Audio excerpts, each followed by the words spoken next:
今條片首先要多謝 IKEA 呢一類大企業開始全力支持香港隊。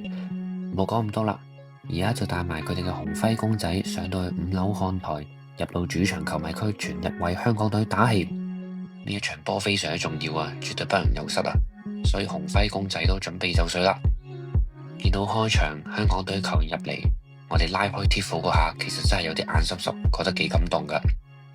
開波之後，港隊積極搶攻，柯永佳憑住佢嘅靚頭槌先開紀錄，睇下主場球迷區嘅氣氛非常之一流啊！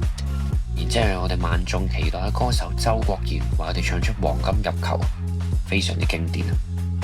但係港隊嘅老問題呢，就係入到一球呢，但係就好難入到第二球啊！所以不出所料啦，下半場呢，我哋又俾對手反超前，一直喺度苦惱緊點樣追翻啦。喺超過47000名球迷見證下，新加坡球員下半場多次受傷同埋倒地拖延時間，好彩我哋嘅救傷隊不負使命。下半場香港其實仲有黃金機會噶，只可惜今次啟德沒有發生奇蹟，我哋將個亞洲杯拱手相讓咗俾新加坡。